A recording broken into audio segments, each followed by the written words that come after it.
Good morning and welcome back to Nasdaq Trade Talks. I'm your host, Jill Malandrino, Global Markets Reporter at Nasdaq. We're coming to you live from the DC Blockchain Summit at Georgetown University. Joining me for this segment, we have Praveen Haladi. He's the head of product over at PeerNova. We're going to continue the conversation that we had yesterday with PeerNova on distributed ledger technology.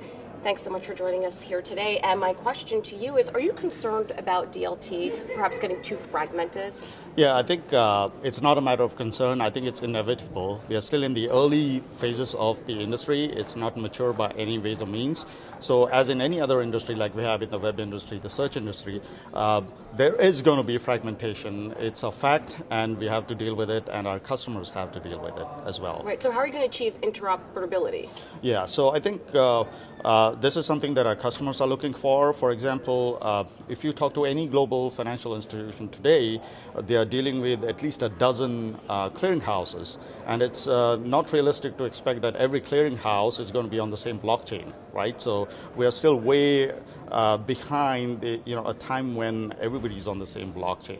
So today when we talk to customers, that's a question that often comes up. So what we have to do is to make it really easy for our customers to integrate with any blockchain of their choice rather than forcing them into any particular choice of vendor or platform. Right, because I mean there never could be just one blockchain. Exactly. Yeah. I mean, there would be monopoly on blockchain. You can't do that. Yeah, exactly. That would be a monopoly on blockchain. And then, from our perspective, what we believe is for successful adoption of a blockchain platform in production at a global financial institution with all its regulatory requirements and performance requirements, permission requirements, privacy requirements, and so on, interoperability is a key factor.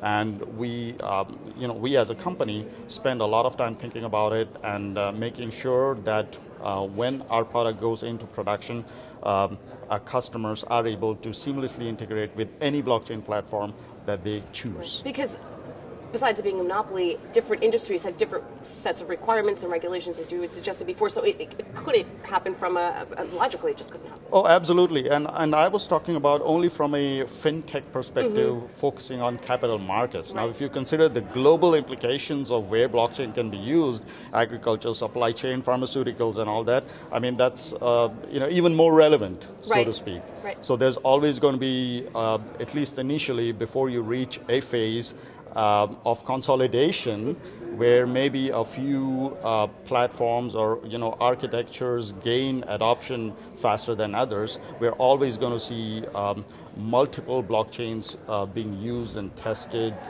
and in many cases even productionized for specific use cases. So we expect that there's going to be a prevalence of multiple blockchain platforms, and we accept the fact, and we spend a lot of time thinking about this and making sure our platform is geared towards seamless integration with any blockchain. Because the future of DLT and of all the conversations that we've had here sounds inevitable, and it sounds really exciting. There is a lot of potential. I mean, it can't fix all the problems in the world, but there is a lot of potential.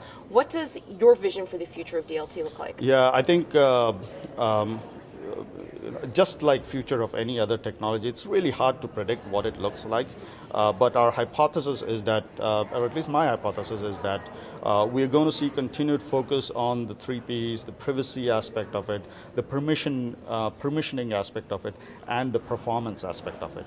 So as we see platforms being enhanced, being actually used in use cases, the industry as a whole is going to learn a lot, and then we are going to see the feedback being applied into the platform architectures and into the productionization lessons as well. So I see these 3 broad areas: privacy, permissioning, and performance, being pretty key as we evolve. Okay, Praveen, thank you so much for joining us at the DC Blockchain Summit. Thank you, Jill. And thank you for joining me throughout the day. I'm Jill Malandrino, Global Markets Reporter at Nasdaq.